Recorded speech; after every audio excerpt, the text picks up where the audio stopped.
Hey guys, welcome back. It is episode 3 of the 6-4 podcast. Today is March 17th, 2020. Today we've got myself, which is Liddy Debbie. Hi guys, welcome back. And Taser Tag, I've been on every episode. It's been a pleasure seeing you. And our special guest tonight, if you don't know who he is, you should know who he is. It is the Alpha Rooster.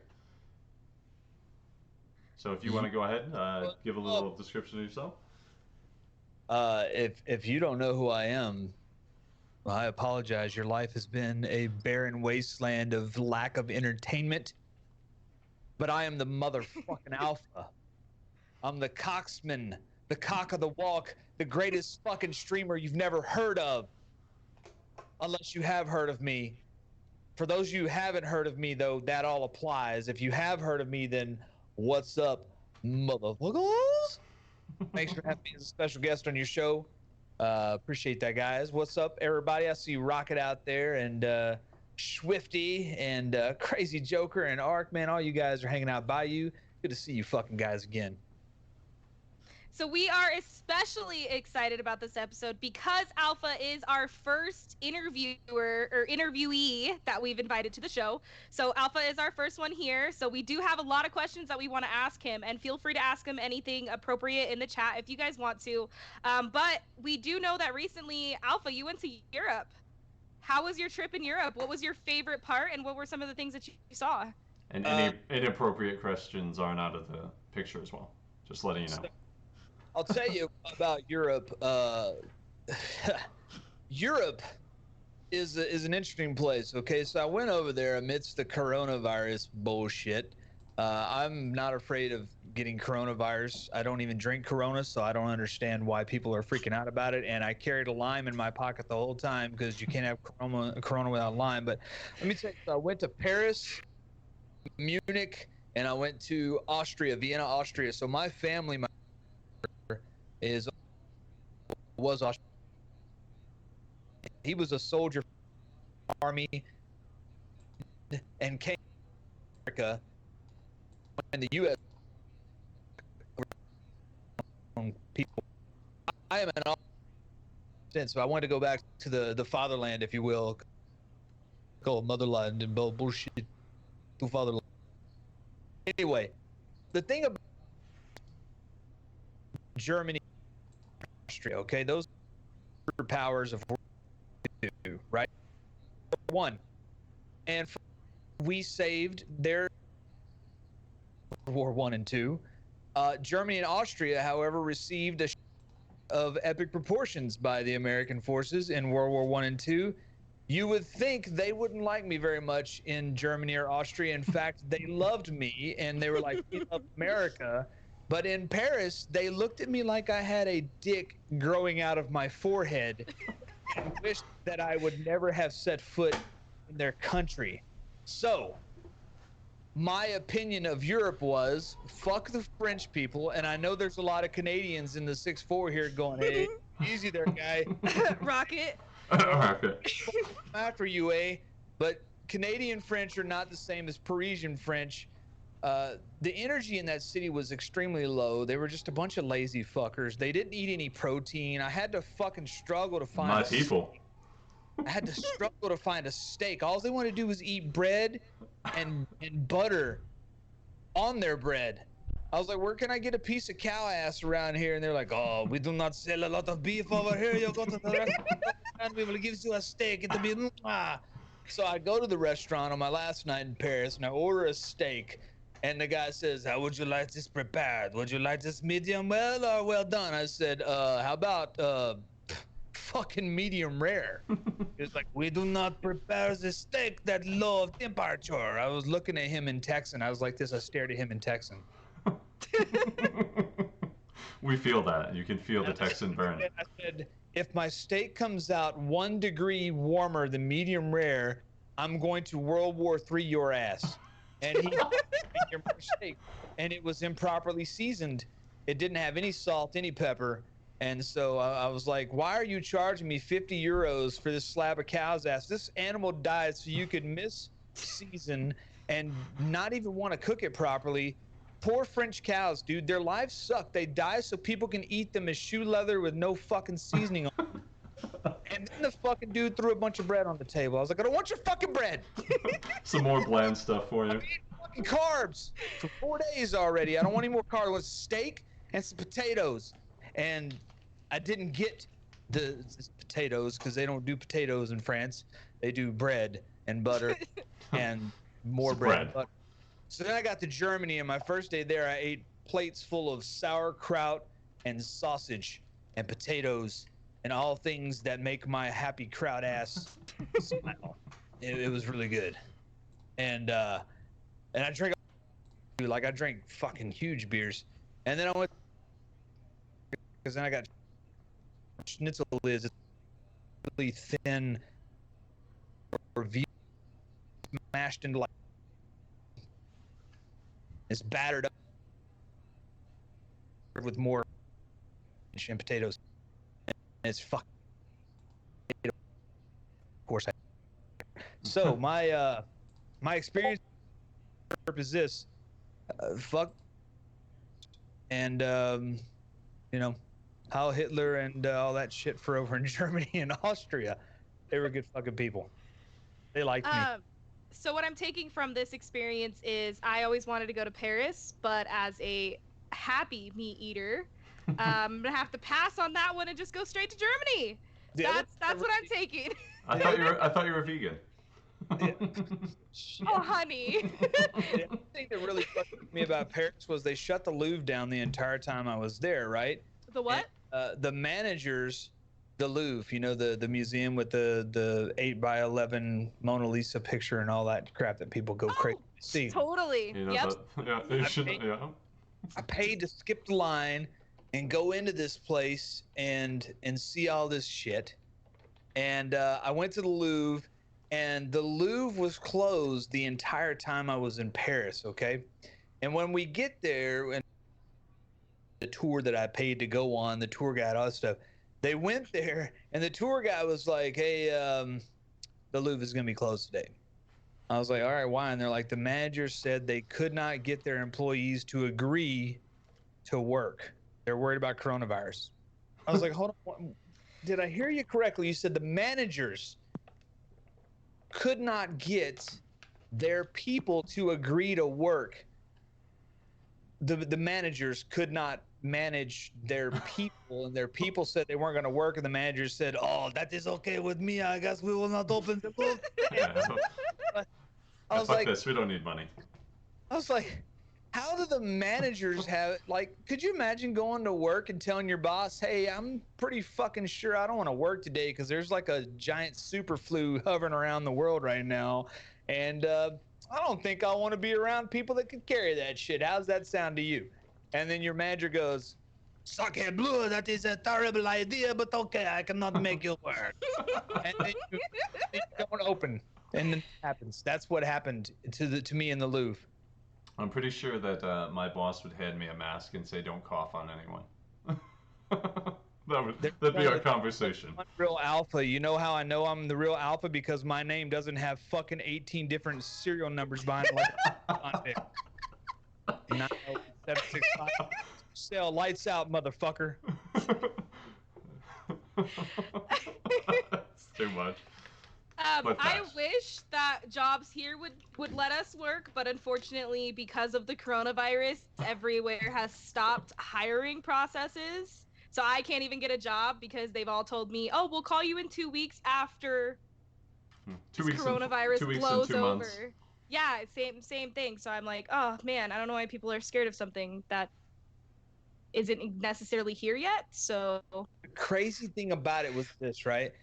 The foreign French minister of diseases and HIV came out every day and made a statement.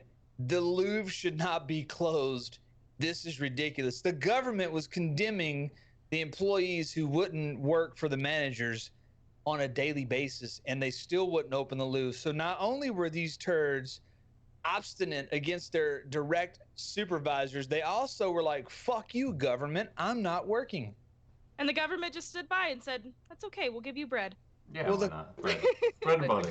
everybody's sweating because the Louvre drags in like probably a couple $100,000 a day, I would guess. They were closed down for 7 days, man. So they lost France, and more specifically Paris, over €1 million in revenue because they didn't want to work. That's what I think of. You see the same thing here, and right now we're dealing with restaurants, bars shut down, people laid off all over Whole this. cities being shut down and people I being mean, shut in their homes. I work St. Patrick's Day, which obviously is today. Have a beer for everyone, and there's nobody out. You can't find a soul, which would never happen in my job. Yeah, it's crazy. You guys know Silent Killer.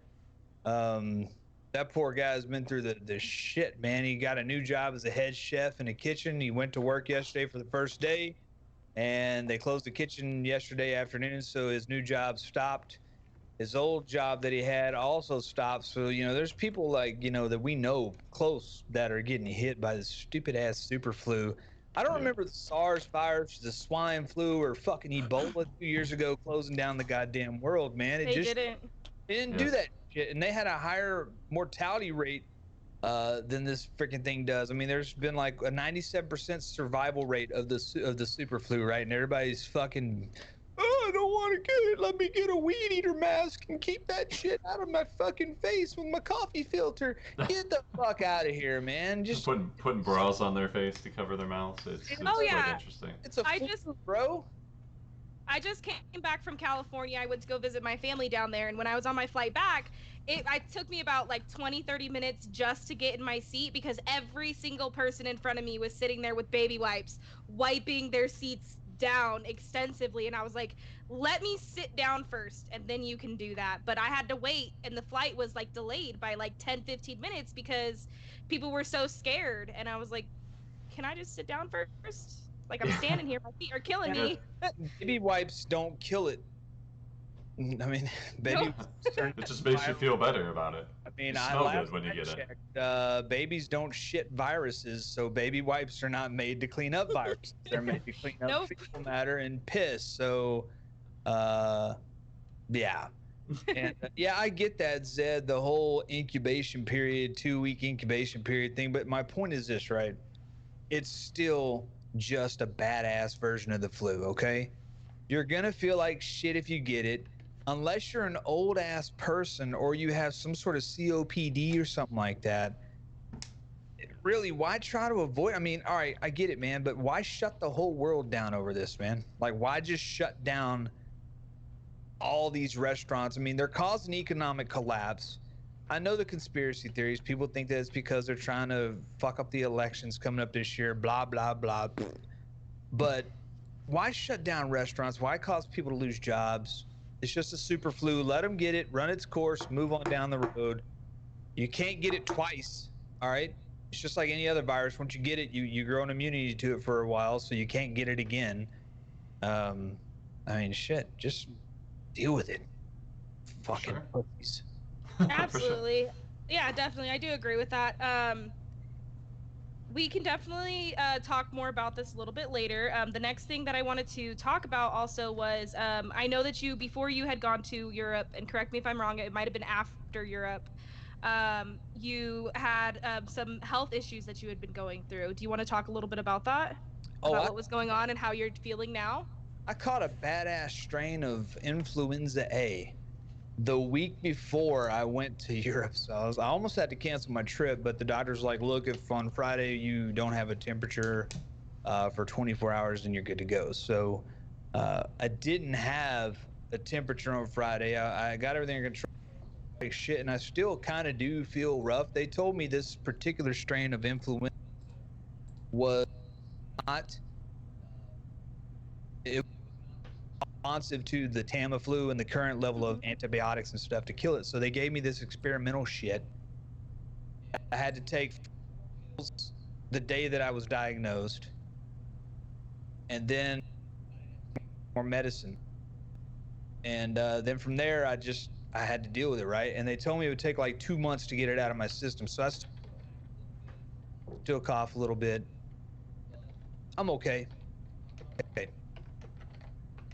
Here, because I know saw your post, I was like, oh no, guy, with him, what's gonna happen with this stream? I want to see him again. I want him to be better. And then when you kept us all updated, which I was really happy to hear of you giving us those updates, just to make sure that you were okay, because we cannot live without this man's personality. I mean, I can't live without his personality. So I was definitely worried about you. Got the hype train going in the chat. There's gotta be something said real quick. Fucking Shove It and Dialon are having a fucking They are video crushing it. right now. And they need to be acknowledged for those bits they're tossing around. Thank you guys. Shove It, thank you for the 500 bits. Dialon, I've been seeing you throw in the hundreds. We totally appreciate it. And welcoming Cass, thank you for the gifted sub. It's amazing. This community's serious business, one of the best. Absolutely amazing. Yeah, little Rudy Tooty horn for you there. And the little bit of lag's probably on my end, but we'll get through it. Yeah, I'm watching the stream and the Skype call, and my lips are about 20 to 30 seconds behind my mouth, and then they kind of look like I'm a wax figure. But you know, partially to that is because I have a magnificent fucking beard. It's true. And it's curled. Gorgeous beard. My mustache is now curled over. I don't know if you can see it now. Look how long my mustache is. It's now curled over my lip. Look at that. So you can't even see me talk hardly anymore. My upper lip has disappeared. And if you want me to do a magic trick, watch this. I'll make my whole fucking mouth disappear. Ready? Now he's got shades for the eyes and for the mouth. Yeah. My beard is fucking magnificent. I get it. I am the bearded fury. Alpha, where did you go, man? I was just kidding about your prison number thing, unless you're actually on lockdown, dude. I mean, you didn't have to disappear.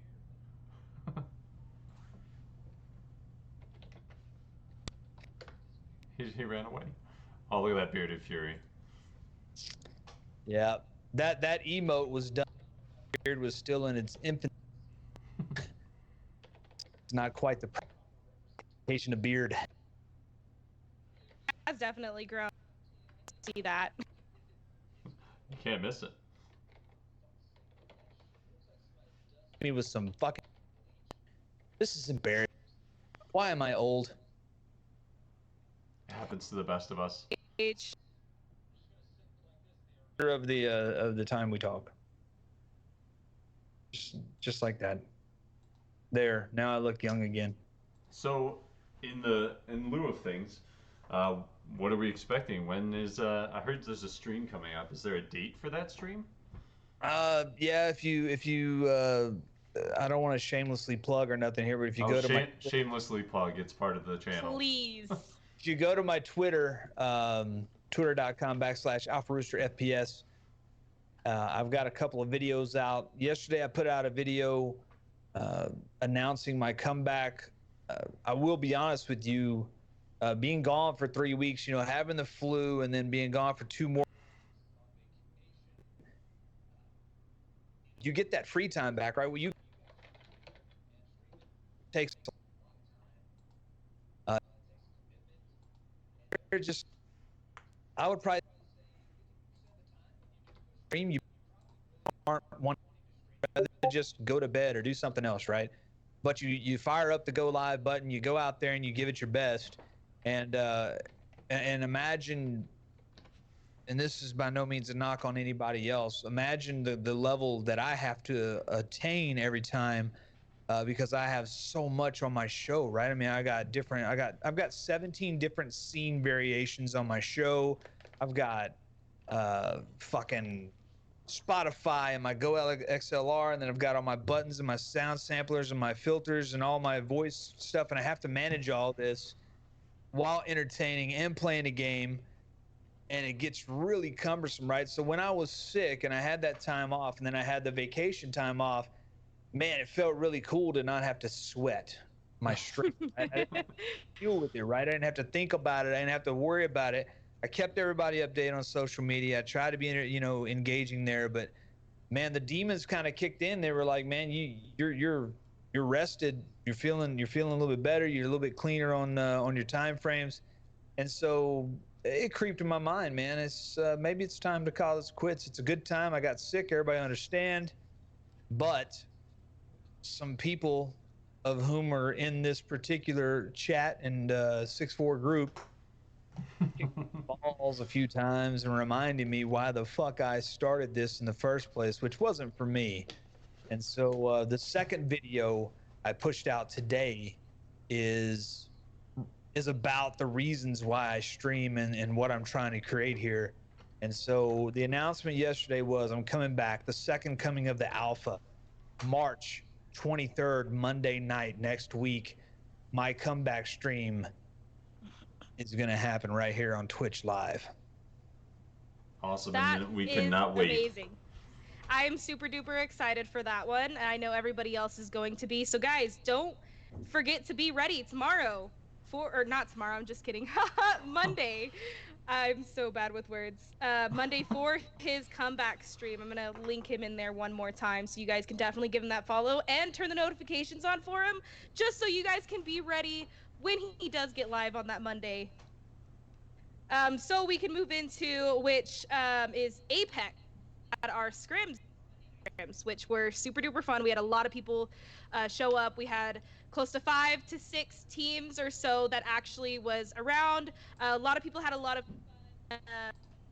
one of the best parts about the scrims was I actually got to participate in this one, which I was really happy about. I finally got back from California, so I got to see and be with other people, and I got to play with people that I never played with before. And I thought it was really fun being able to engage with people that I've played maybe one game with one person, and then I've never even played another game with anybody else. So having that moment to kind of play with new people, give them ideas of what they could learn from the game, but also they could give me ideas of, hey, you know, this is something that I didn't like that you were doing. This is what you can do to be better. So that's what I think the best part about the scrims is.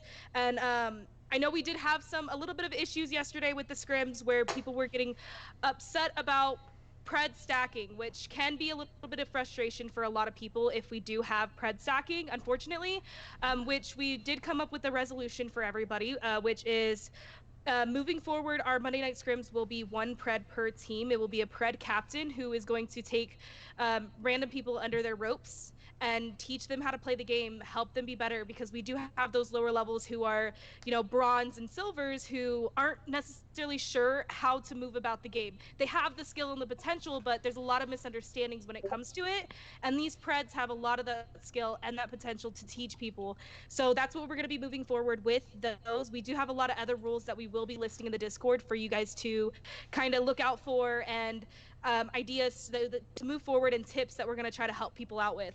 I do want to give a shout out to Drew Suz for hosting those scrims. He did a wonderful job last night, which we were super duper excited about, and we had a lot of fun with.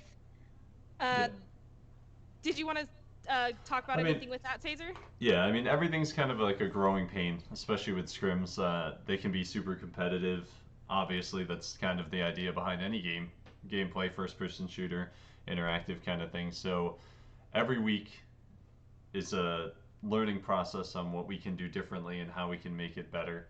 It's the same thing with the podcast. I mean, every week we're learning something new, learning different ways to make things better for you guys and get more involved and be supportive for you guys, which is something we're super excited about, you know, doing, is just getting you guys the best we can as a community and being supportive. That's, you know, there's no shameless plugs, like Rooster said. We don't believe in shameless plugs, because this is a community channel. If you're in the community, we want to support you. If you're in the Twitch community, we want to support you. So that's what it's all about, is being there and lifting each other up and making each other better. And we don't want anybody to feel like they're not allowed to have a voice or an opinion. So just the weekly changes for the scrims and what we do is just part of who we are and what we kind of want to build off of this family. I mean, I guess that's my input. Which is, we are super appreciative of that. Thank you, Taser. We want to try to be as inclusive as we can with everybody with the scrim. So if you guys do have any questions or concerns regarding the decisions that we do make, or anything you want to see regarding the scrims moving forward, don't hesitate to message us. Our DMs are always open, and we will get back to you as soon as we can. We've got our founders and our ambassadors who are all willing to any ideas, especially when it comes to the scrims, because like he said, it is a work in progress. sure. As the ambassadors and diplomats and fucking secretary of states, you guys sound like a fucking government over here. We're trying to be as democratic as possible. We've got ambassadors and our welcoming committees. The Senate meets weeks 3 and 4 every month, and they pass any regulations over to the congressional meeting, and then those guys push it over to Taser and the other moderators, and make it into law. And God damn it, the 6-4 moves on fucking day by day. Yeah, and Rocket gets 1 veto a week. Vote for me. Vote for me 2020. I'm pretty sure I'm the one that starts the vote every time too for Rocket, so That's true. no hard feelings there. Rocket gets 1 veto a week. You know how to get him around that, right? Just fucking show him a loot box on Apex. He'll go like, "Oh, I don't got no votes in."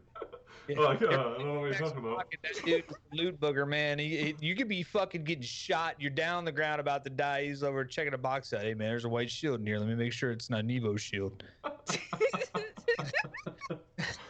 That's true.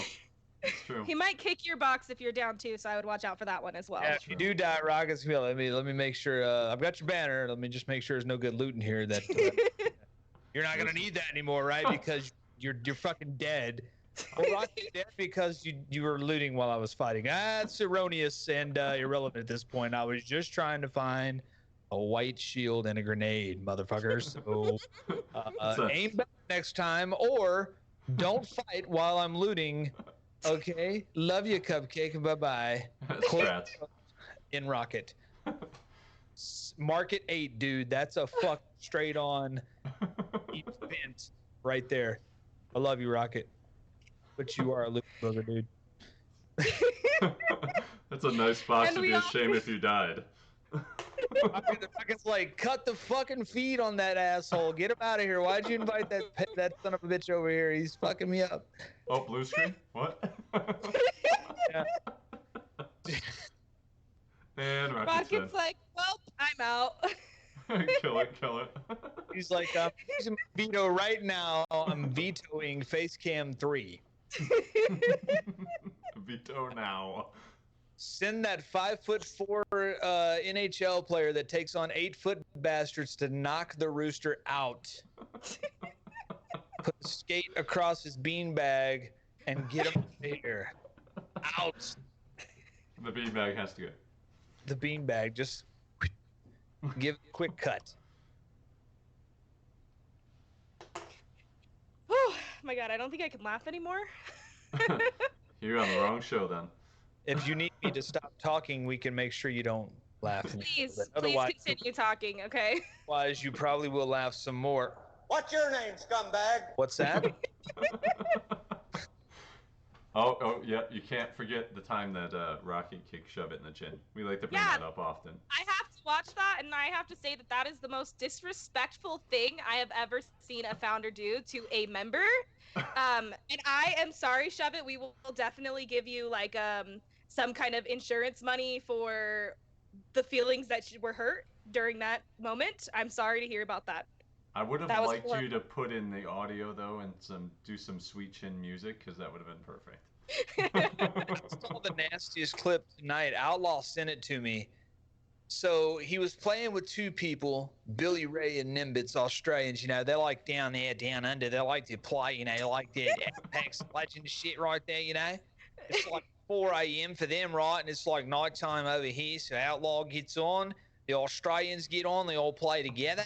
It's nice. We're doing a little bit of diplomacy, you know, just getting everything nice and neat, you know, like playing a little bit of cross-water love, you know.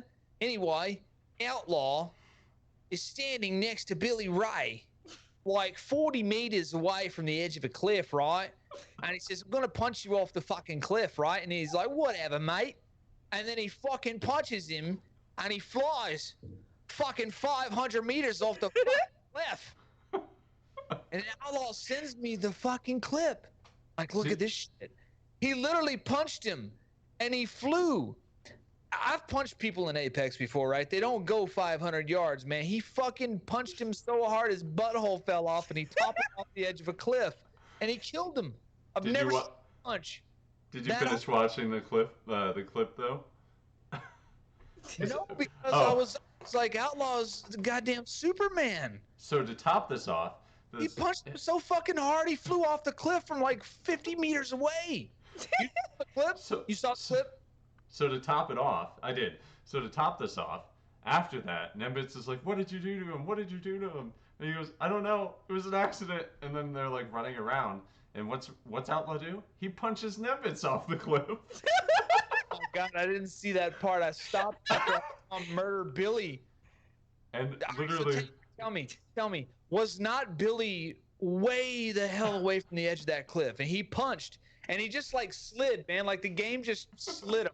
It's like his feet were covered in Crisco, dude. He just kept sliding forever. I was like, where's he going? He kept sliding, and then off the screen he went and gone. down the cliff.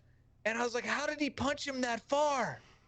And the same thing happened to Nimbitz, just as far. So if you remember the old glitch from the loot crates from Apex, where you could jump on and you could go flying a million miles, that's what I felt like it was like. Oh my gosh, I did not see that clip. I've never But seen it fly that far in the game. It would be like it'd be like me sneezing right now, and somehow osmosis occurs through my microphone and blows your hair off the top of your head. If you guys That's are excited and want to see the clip, I'm definitely going to post it in here. Yeah. So there's the clip, and as you can see by the caption and the name of it, that's what he said when he punched Nimbitz off the cliff.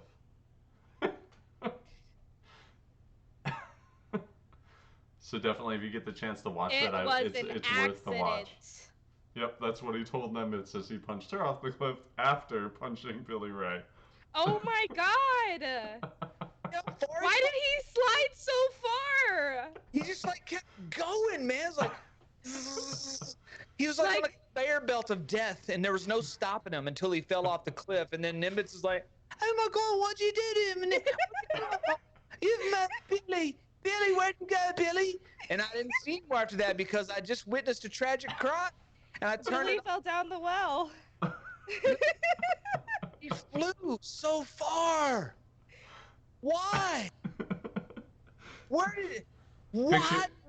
It was Fix your game, Apex. It was Caustic. Caustic is a fat ass. You know he didn't hit him that hard. Caustic is like a good 350, dude. Plus gear. No way.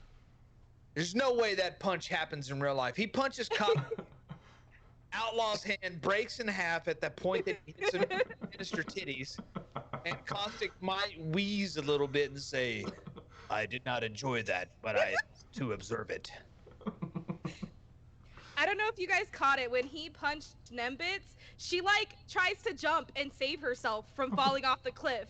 And goes farther. She's sliding, and then she takes a leap to stop herself, but it lets her go farther instead.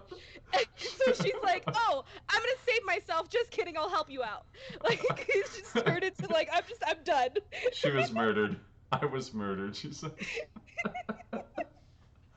Oh, truth. I don't know what happened there, but Apex is so jammed up right now with goofiness. You have to make it entertaining.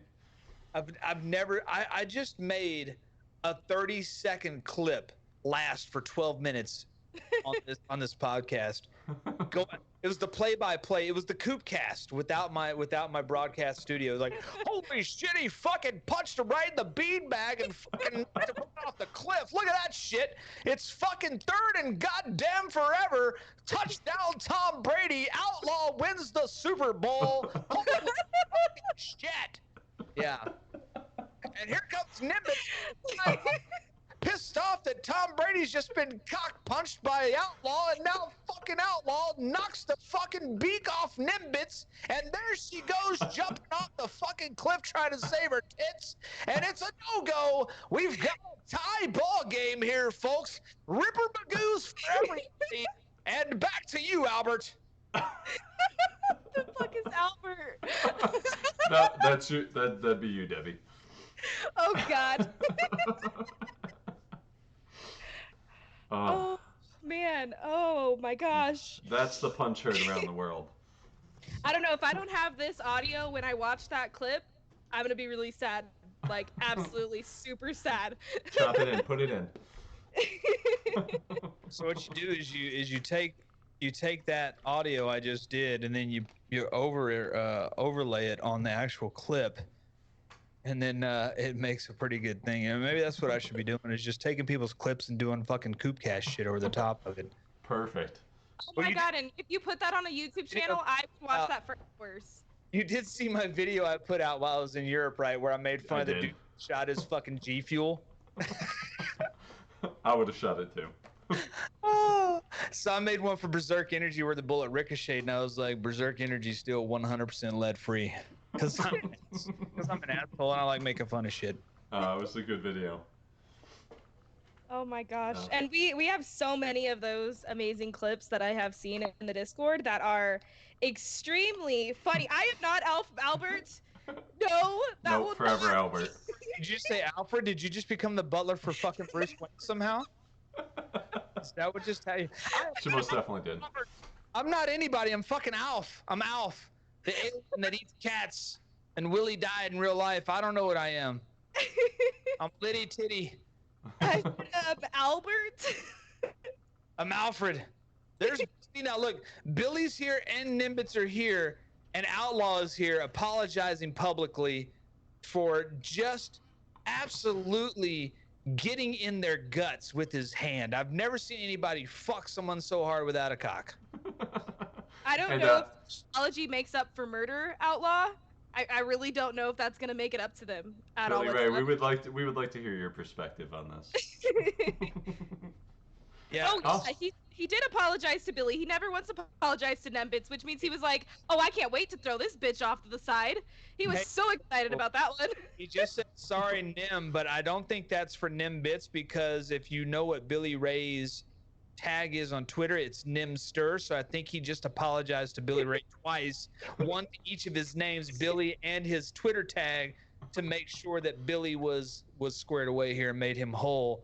I know we're beating a dead horse here, right? But how the fuck do you donkey punch someone 50 fucking meters off a cliff in Apex? And why can't I do that to other people? I shot someone closer to me than that with a Peacekeeper the other night 3 times for 30 damage total, and he punched the fucking guy and fucking ended his grandmother's life with that hit. He punched him so fucking hard his grandmother died. Shot a dude point blank with a Peacekeeper 3 times in the fucking dome. Boom, boom, boom. 11 damage, 11 damage, 11 damage. But apparently, Outlaw can fucking crotch rocket motherfuckers off with his dynamic $1 million wrist. So if you don't know where Outlaw's anger came from with the punching, I actually started that. I played with him in Kool-Aid one night, and I portaled myself out of the storm and set the portal at the edge of the storm, and he was punching Kool-Aid. So to get him back, I actually punched him, and he went through the portal back into the storm, all the way on the other side and off the cliff. So I think his rage is from that. Billy said he hit me so hard my PlayStation 4 installed Fortnite on its own. He hit me so hard that my PlayStation uninstalled Fortnite on its own. I wasn't watching the goddamn show. It hit you so fucking hard that next week you're gonna be walking and all of a sudden your balls are just gonna take a shot of air from the punch coming back through the speed of light, and beanbag's gonna take another beat, and you're gonna fall to the ground and go, "What the hell?" And Outlaw's just gonna be laughing. Pretty much every game you play from now on, your first match, you're gonna fall off a cliff. I'm sorry, it's just gonna happen. I'm sorry, Billy. The coolest punch I ever had, and y'all probably saw some of you probably saw the clip. I was chasing this crypto at the beginning of a match, and he kept running from me, and I punched him, and then he got on the zip line outside a sorting facility, and I jumped up as a Pathfinder, and I kicked him midair and knocked him off the fucking zip line, and then I punched him one more time and killed him, and it was hilarious. That was my coolest punch ever. But now Outlaw is freaking Superman punching people 50 fucking yards away. He's like all Tom Brady and motherfuckers over here now, which, by the way, Tom Brady doesn't have a team, so that's probably a bad analogy. He actually does. He signed a $30 million contract with the Bucks. With the Buccaneers? a one-year contract. So that's a thing. Oh, that's fucking silly. I hate Tom Brady and Bill Belichick, so having him go to the Buccaneers is like a dream come true. He will become completely irrelevant. He just got Joe Montana'd, is what he just did. He just pulled the old Brett Favre and went to the Jets. Yeah, but Brett Favre came back with the Vikings and did some shit True. before he retired the second or third time. But you remember Joe Montana, man? He had such a stellar career. Then he got traded to the Chiefs and he sucked for 2 years, and that's how he ended, was sucking for 2 years. And Tom Brady's gonna suck. Yeah, With the Bucs. that's a bad He team. sucked the Patriots this year. His last pass as a Patriot was a pick six. It made my penis hard. It's a true story. He's still hard. Maybe still erect. That's why I've got the camera a little bit higher up on my chest. I don't want you to see things sticking up, you know. So one of the things I definitely like bringing up every week, and it's nice that Alpha's here with that, is that our sponsor gets sponsored. Our Discord is sponsored by Berserk Energy. The code you see on the top of the screen is, of course, not right, because the code's right, but the discount is not. It's now at 30%. And Alpha Rooster is one of the legendary Berserkers, so he has a nice code to use as well. And he's also wearing one of the sexy limited time jerseys that they had for sale for a little bit. So if you haven't gotten one of those, you're shit out of luck. They don't sell them anymore. Yeah, they were limited time sale. The actually today and today only, none of the codes are working because they've made tubs 45% off. So if you don't have any Berserk Energy, go to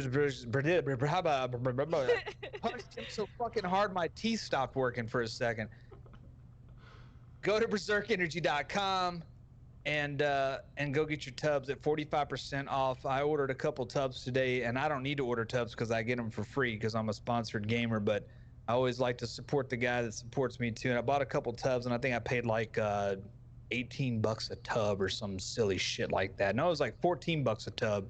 It was something really stupid. Like I paid less for a tub of Berserk Energy than you probably would pay for a Happy Meal at McDonald's. Which is nice. I need to stock up. Almost out, so it's that time. Yeah, you've got 13 minutes. Ooh. He's like, so we're gonna take a quick intermission real quick, guys. We'll be right back. Blue screen. Blue screen. Rocket's looting my box. Hold on. I'll be right back. Rocket just got all excited with that box of Berserk. Quick and order some shit, and which, by the way, you know, since I'm going to be starting my show back up, I will go back to giving away 1 tub of Berserk Energy every Monday. Perfect. Oh, that's awesome. Can't You guys want to win one tub? Check them out. I know the 6'4" gives away a lot of tubs and gear and stuff too, and that's all gravy train with biscuit wheels, man. So I mean, y'all go get some free fucking Berserk or go buy some. It doesn't matter. It's good shit. It's better than G Fuel. It doesn't have lead in it, and that's the truth. And it'll make your pee-pee harder. That's facts. Will it make mine? That's just not out of curiosity. Yes. Cool. I just drank so much Berserk at one time that the caffeine made my things work differently. So that's a true statement. Harder, you say yes, Billy, but apparently, you know, that's it. Outlaw must have drank a goddamn tub of Berserk Energy and afterwards because the fucking caffeine rage fucking knocked him 50 feet off the cliff. It's Billy, true facts. Did you find your butthole afterwards? Because I saw it fall off in the clip. It just fell off. Keep it from my butthole. All I heard you say was like, "God damn it, Outlaw! Why'd you punch me off the fucking cliff?" And wait. Did you say toilet paper? What's that? Yeah, toilet paper. Yeah, that's right. We don't have any toilet paper anymore. So hey, here's a pro tip, guys: buy paper towels and then cut them into thirds. Oh, they're running out of paper towels now. Well, yeah, they stores are running out now. Okay. Yeah, everybody's been saying buy that wiper paper towel stuff in the automotive section, the blue ones. You know what I'm talking about? Those, like, they say they last for like 10 wipes. You should be good to go. Look at that. Yeah, don't flush paper towels. Diapers. Don't flush paper towels. But you know, you can keep yourself a little rubbish basket there for your shit tickets, and throw those in the trash can and let the people that deal with that have Yeah. added. You can go to Amazon and order a clip-on bidet, which is French for an ass washer. And it just clips onto the toilet, and you can run a water line to it, and it'll shoot water up in your bunghole, and you don't even need toilet paper if you want to be fancy. Yep. That's right. You For come sure. to the fucking podcast, you get comedy, fantastic beards, and professional advice on how to avoid pooping yourself to death when you get nervous. Yeah, we always want a clean butthole, or in Billy Ray's case, no butthole. Emily, what the fuck My husband touches any of my favorite shirts and I'm whooping his ass. Like, no question. Welcome in chaos. Just recommended to use your significant other's favorite t-shirt. Next, you're going to tell me to just wipe your ass like a dog on the recliner. That is unacceptable advice. I don't know how you do it in the UK, but here in the States, we wipe our toilet paper and dispose of it in proper dispensaries. We don't go around dragging our asses on the carpet like dogs with worms, okay? My grandma did that. That's how we found out she had worms. We took her to the vet. We got that cleared out. But she still used toilet paper when she had the worms. Don't use t-shirts or fucking recliners. Pro tip number 2. And remember, I wipe my own ass.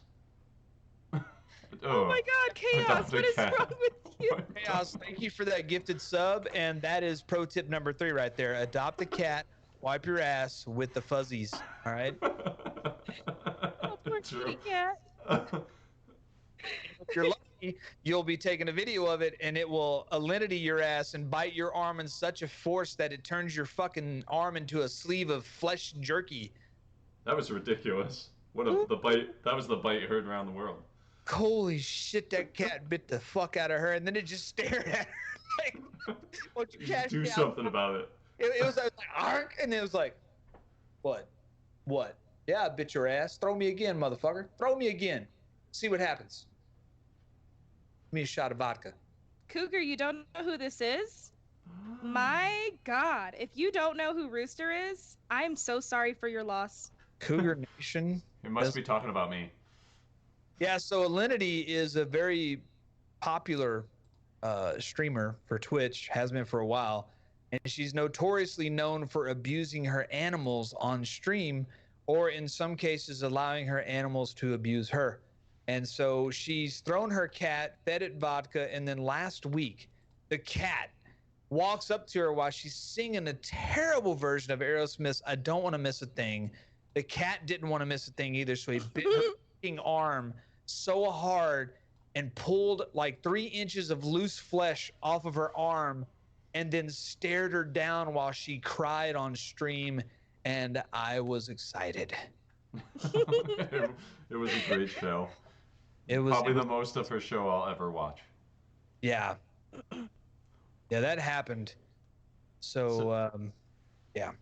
So one of the big topics for tonight. That a guy shot his G Fuel. So we've had a couple of bloopers by big ass streamers last week, and I fucking love it because I'm gonna start making fun of dumbasses like that all the time. as it should be. Is he with the 6'4"? OG. Yeah, Come he's on. been here for a long time. A long time. He's just super. He's an amazing streamer. If you guys don't know who Rooster is, we did do a little bit of an intro for him earlier. Rooster is one of the best streamers I have ever seen in my entire life. If you want to go somewhere where you can laugh and watch amazing quality content with great skilled gameplay, that is the place to be. That is the place to go. That is where you want to be. Rooster's stream, absolutely.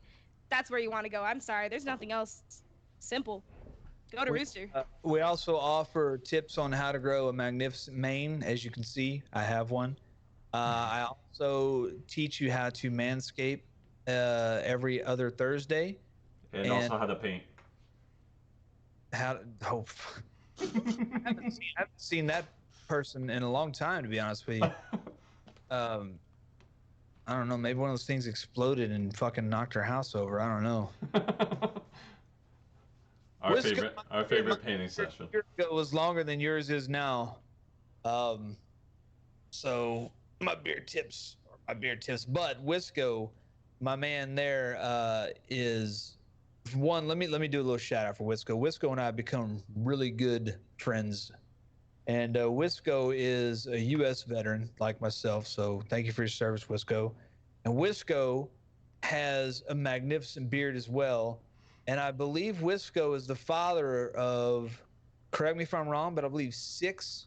You have 6, right? You've got a basketball team plus a rotation off the bench. He was Army Abysmal. He's a good fucking guy. And he's got a magnificent beard too. And he's from Wisconsin, which is where the Wisco comes from. And you can hear it in his voice. He's like, oh, he's got that voice there. Anyway, Wisco, you're my boy. Thank you for coming and seeing the show, man. And he does put on a good show. I've been in the stream a few times, so definitely worth the watch. Chaos, thank you for that other gifted sub to Wisco, which is super awesome. Thank you again for that. And Wisco, you can now use our emotes, which I believe is the 6'4". It's awesome. Outlaw, no one knows if you're bearded or not because you don't use a face. We do I'm have sorry, a picture Outlaw in has Discord. a face? We do have a picture of him in the Discord. I saw that, and I'm pretty sure he photoshopped it. I'm just saying that's not really him. That's like his brother or something. It's not Outlaw. Dang. Outlaw is faceless. It's determined. Apparently you have to stay faceless. Imagine. Imagine. Outlaw wingman. is the author of such things as With a Wingman and Wall Sacks. Wall sack. Wall All kinds sacks. of sacks. And one of the best intros for you that I've heard in a long time. That was the Yelp review. And you know, you want to hear it? I've got it right here. We would love to. Please. So one night Absolutely. I'm playing with no, I wasn't playing. I was watching Outlaw's stream, and he said this right here, and I clipped it, and so now it's a part of my show on my samples. Here you go. He is a very attractive man. He's got muscles. He's got the bearded fury. He's got the glasses, the headband. You wish you were him. Your wife wishes she was with him. There it is. My wife too, guys. My beautiful wife wishes as well. It's true. That's my best Yelp review I've ever had right there. That's amazing. I was actually playing with him when it happened, and I died. It was awesome. Well, you always die in your games. It's okay, Taser. It's true. Somebody has to die. It might as well be me. Oh my gosh, that is a beautiful review, actually. And I could So- just see Outlaw doing it, like not with his faceless face. Absolutely. So one of the big topics that we wanted to discuss tonight is Call of Duty, the new Warzone. I have some experience with it. I can't say it's all positive, but Rooster has been playing the hell out of it, and I'm sure he's got some insight for all of you guys. If you want to give us your views and your opinions on Warzone. All right, so Warzone is the new Modern Warfare Battle Royale. Before you say, I'm not going to go buy Call of Duty, it's too damn expensive. This is a free Battle Royale they've let out, so you don't need to pay for it. You just buy it, meaning you go into your store or whatever, and you say purchase, and it's free, and you get it. So it's a fucking massive map with 150 players. I didn't overstate that. I said 150. It's the download is 160 gigs. Yeah, it's you need an external hard drive, but do it. If you have some games you haven't played in about 5 years, get rid of them. Do what you got to do. Get the Battle Royale. I've stopped playing Apex because this Battle Royale is so much fun. 150 players, okay? They just also released today solos, so you can do solo or you can do squads of 3. So if you do the squads of 3, which is the original setup, then you have 50 squads with three men in it, okay? And it's so hard to win, and that's why I love it, because if you win, it's very satisfying, okay? The map is huge. It's a massive map. It's the most insane thing I've ever played. There's armor drops, and there's crate drops, and there's so many different variations and things you can do, and it's just so much fun. You got helicopters, you got ground vehicles, you've got ATVs. I have some clips on some other people's streams. I like to get in the vehicles and run fucking people down. I like to mow them down. Like they try to shoot at me. I was playing earlier today and I was on a quad. A dude was standing at me with a sniper rifle and I was freaking weaving at him and he couldn't shoot me, and then I splattered his ass and got the kill. I love that. You can parachute off buildings. You can do all kinds of shit. There's not a grapple. This is not Pathfinder. You can grapple. Okay, you got to climb ladders and shit, which you can also climb down ladders. I didn't do a good job of that the first time. Oh, I saw that clip. matter like. So it's so much fun. And here's the thing. Here's the cool thing about it, right? All that stuff is really cool. But if you die, the first time you die, you go into what's called the gulag, which is a prison facility for captured soldiers. Okay. And when you go into the gulag, you have a 1v1 with another person who has died. And if you beat them, you go back in the game and join your squad.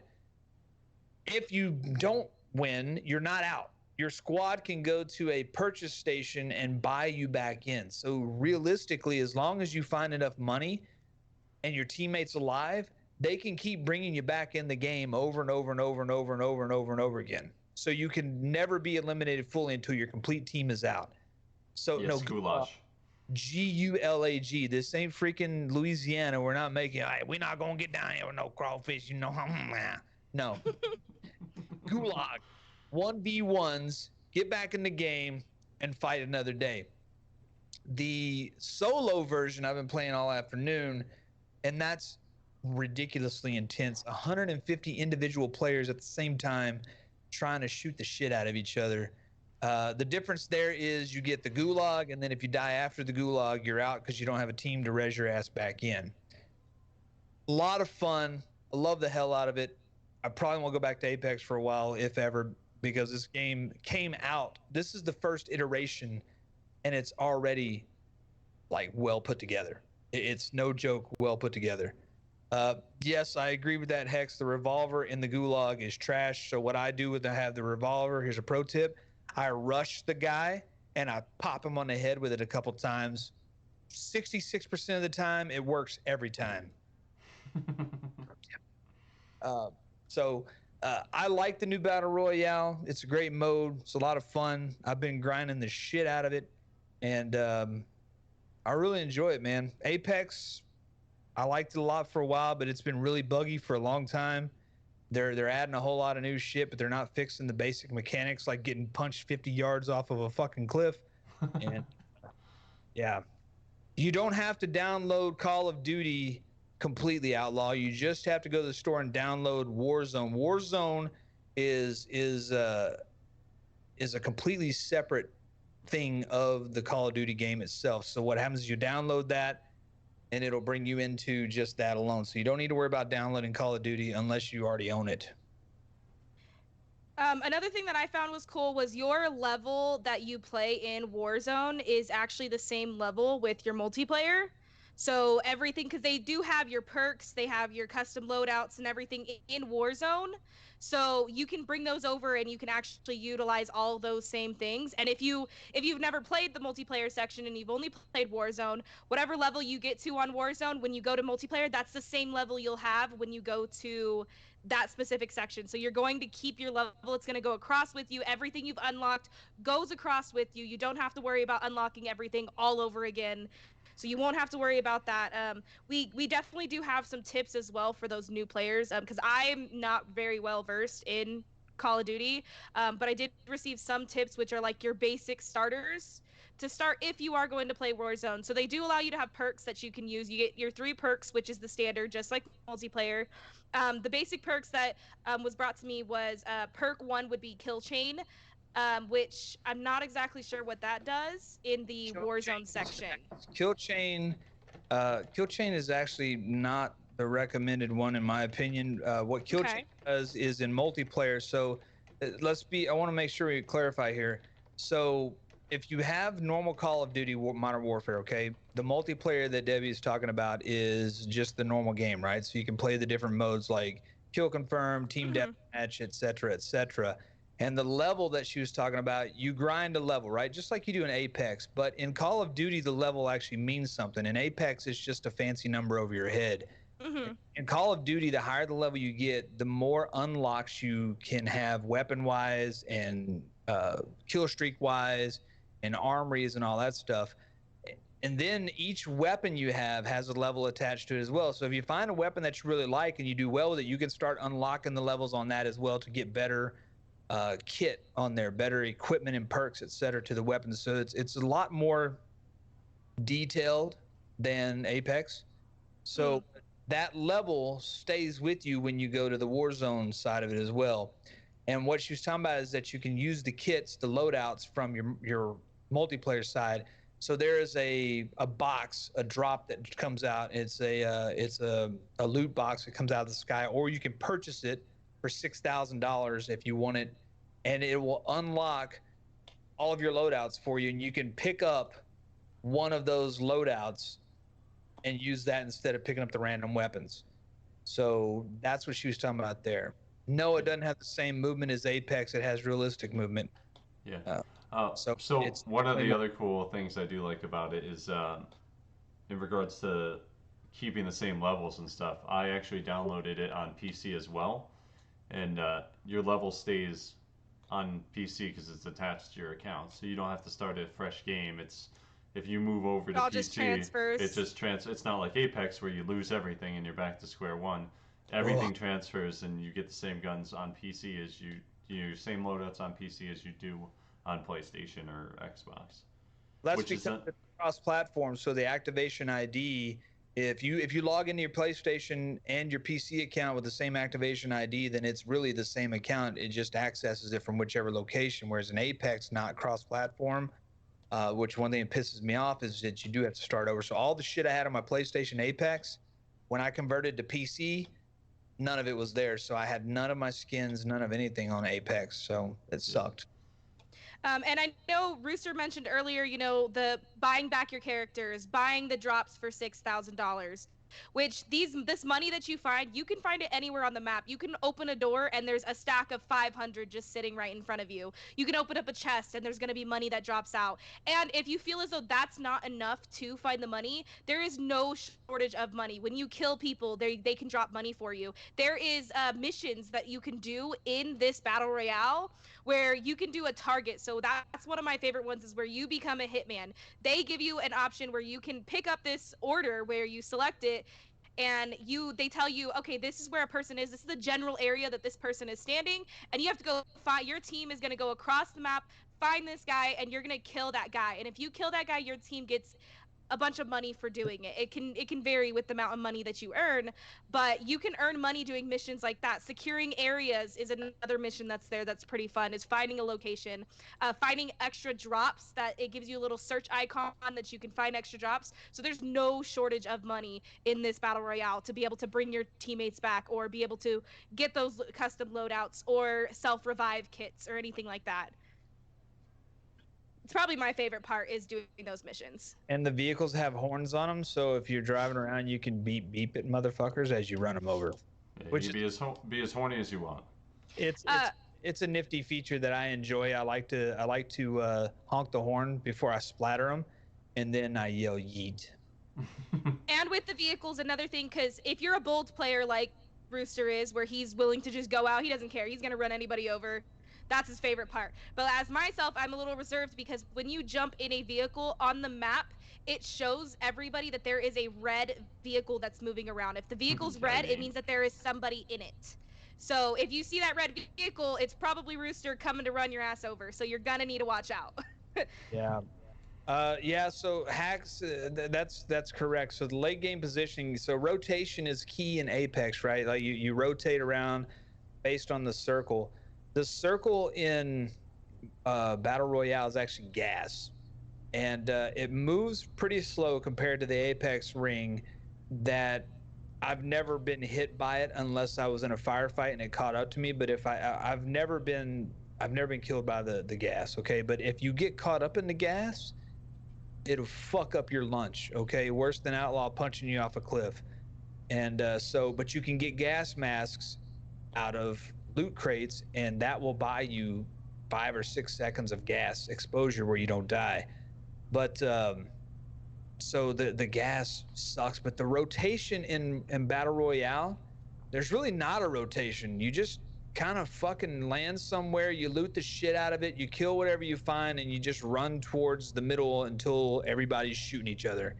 And it's more chaotic than Apex, in my opinion, which is partially why I love it, because if you win, that means you wrangled the chaos and you were better than other people at wrangling the chaos.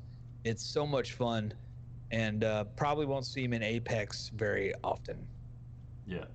And anymore. so one of the things I do like about it is med kits are not as necessary in the game. there are armor plates that you have to use. However, if you get your health knocked down, you don't necessarily have to sit there and heal your health like in Apex. It regenerates after some time. I'm not sure on the time frame on it. It's seconds. Uh, that regenerates, and then you can armor plate the whole time. So that to me is a little bit more of a advantage, which I like to see in the battle royales. Because honestly, sitting there and spending, you know, a minute trying to heal your whole health up while trying to get into a fight can really cost you. Yeah, so you can duck out for a second. The thing is, the armor plates, you got to find them. So you do have to find the armor plates. You can wear 3 at a time. You can carry 5 in your inventory. So if you have 3 on, you can carry an additional 5 to replenish. So, but if you do get in a firefight and you start to lose health, you can duck out for a second if you can evade, and you can regenerate your health. It takes 3 seconds before it regenerates, and it does regenerate back to full. But the weapons that you find, so they have weapon grades. So you have the white, the green, the blue, the purple, and the legendary, which is the orange. And every level up, the weapon's kitted better. So if you got white, you're looking at iron sights, no attachments. You get to the blue, you maybe get a good scope, but that's about it. You get to the purple, you get scopes and other attachments to make it more stable. You get to legendary, the damn thing is fully kitted. If you run up on somebody with a legendary weapon and you're popping off a blue or a green, you're going to get your shit kicked in, okay? So you've got to be able to shoot better than your opponent as well. So headshots are very important. It's very realistic in that regard. It doesn't take a lot of damage to kill somebody. If you pop them in the head, it takes like 4 rounds. If you shoot them in the chest, it takes more. So there's a lot of skill involved there. And the movement isn't as important as positioning. So Modern Warfare has always been about positioning, right? Angling, corner checking. You know, whenever you're in Modern Warfare, if you're running across a corner, you're gonna run your weapon up as you cross, right, to make sure you're not gonna get shot in the ass. Whereas in Apex, you've got different abilities like Jibby Shield and the grapples and all that other stuff. So this one's all position based. Apex is slide around every 3 seconds because you've got OCD and you can't just run in a straight line. Yeah, there's a lot more strategy going on in Call of Duty. A lot more buildings, a lot more angles to watch, which you don't necessarily get in Apex. It's pretty straightforward. You know where people are going to be or where they can be, but you don't know where people can be in Warzone because there's about 10 trillion buildings and a bunch of places that you can hide that I'm sure everybody knows about. You know, starting to know about. You get shot from a long ways away. You get shot from 400 meters easy with a sniper rifle. And you don't even know where the fuck they were either. You're done. And thermal scopes are big in this game. Yeah, one of my negatives that I have to say about the game, my only negative now that I've got a little bit more playtime in it, is that the sound, the footsteps, you can't hear shit. And I don't know if that's just me, but that's what I'm experiencing. You'll go into a room, you'll walk into a building, you get a second to catch your bearings, and there's 3 people shooting at you, and you had no clue they were there. One issue that I had with the sound that really, really bothered me was it took me like 5-6 games to even like get over the fact is just because you hear somebody shooting on your left does not mean that they are even like within 100 meters of you. If it's not a little red dot that shows up on your little radar, they're probably not that close. I don't know how many times I'm playing with my husband and I hear shooting and I'm like, they're on our left, and I go to run that way or I go to run away from it and they're like, no, that's too far away. You don't have to worry about it. It's a fight that's happening way off because their sounding for shots are completely off. Yeah. Completely. So one thing that I've done to counter that is, the cool thing is it shows you where the ring is when you launch, right? So you're in the C7 and you're launching and you know where the ring is to start, right? So most of the time what I do, here's a little pro tip for you, is I drop right in the middle of the damn thing as best as I can in the middle of the ring, because it's going to buy me 3 or 4 rings worth of time to get kitted up and stay stationary. If I'm not moving, the sound works good. If you are moving, the sound doesn't work as good as my observation. And the other problem too is that the fucking helicopters are loud as shit when they come running by you, and the boxes, like So there's loot crates all around the map, and they basically make this humming noise as you get closer to them. And if you get too close to it, you hear nothing but on your earbuds, right? So if you get all that cleared out, you find a place to stay stationary, you get kitted up, and you hang out in the middle of the map, I've found that I am able to do a lot better if I can stay stationary and located one spot. Plus, Call of Duty is notorious for people camping, so the way to beat a camper is to out camp. So I typically will try to camp with a sniper rifle and a short range rifle, and then I'll just sit there and I'll lock down a building with a high roof or something, and it does pretty good for me. Call me what you will. It's fucking. It's a good strategy. This is also one of the games where you don't want to like separate from your teammates. So running off on your own, compared to Apex, you could run off on your own and take out a whole squad by yourself because you have all these advantages. While in this game, I found running off on your own isn't necessarily the best idea. You want to stay close to your team because I've been brutally murdered so many times by myself by full squads because they stay together as full squads. So you'll think, oh, there's one guy right there, then you turn the corner and next thing you know, all three of them are right there, and your teammate is too far away to come help you. Way too far. That's a problem that I've seen, at least, is trying to stay together as a team and communicating with your teammates. Yeah, and one of the other changes that you don't really see in most games is if you get down by somebody and somebody else finishes you, that other person gets the kill. So the thirsting in this game is real because they don't have. It doesn't have to be the team that downs you that kills you because they want to get somebody else may shoot you from 400 meters away because they're going to get the kill if they kill you. Yeah, so it's the opposite of Apex, where if I knock you and someone else finishes you, I still get the kill. In Modern Warfare, if I kill you or if I knock you and someone else finishes you, they get the kill. So it's a little bit different than Apex in that regard, which in all honesty, I like that better because, I've always hated that if you knock somebody and then someone else kills them, you get credit for the kill because you didn't really kill them. You just knocked them. So I like the fact that if you're the one that actually does the kill, you get the credit. And at the end of the day, the kills don't count for anything anyway. You get a damage total at the end, just like you do in Apex, and kills are fine and all that. But what's Apex? Never heard of it. It's a game that was for a long time, and then their dick got too big, and now they can't figure out how to use it. That's what Apex is. Regardless, Modern Warfare has made a really good first iteration of Warzone. And unless they follow Respawn's model of making it bad after it was really good, which so far Call of Duty has improved significantly from the very first iteration they popped out back in October for the regular games. So I don't suspect it's going to get worse. I think they're going to improve it. They're going to make it better. It's going to be probably the battle royale of choice for a lot of people for a long time. For sure. I'm starting to, like it a little bit more as it goes on and as I learn it. So Debbie, where are we at? Sorry, I was going over that.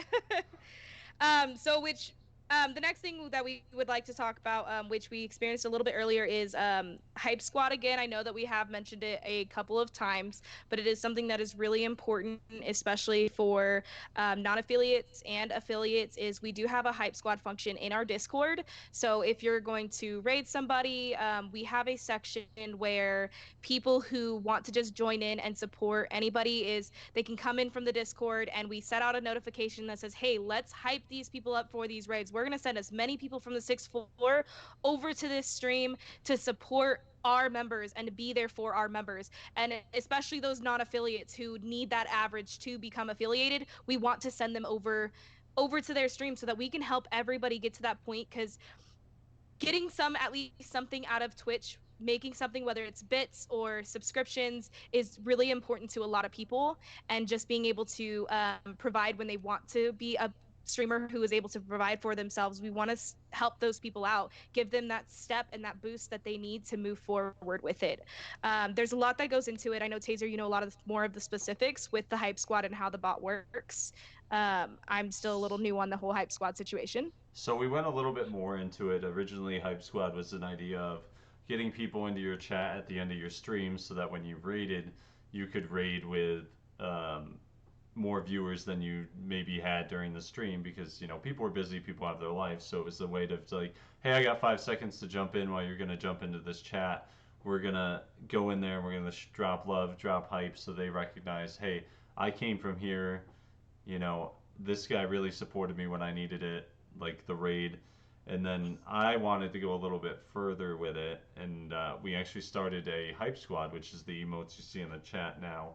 Is basically I was like, well, I end up going into chats by myself a lot of the time, and I just kind of sit there and I'm like, I was thinking, well, maybe I can get a group of people together and we're chatting in the Discord. Why can't we just go into somebody's chat and make their night a little bit better?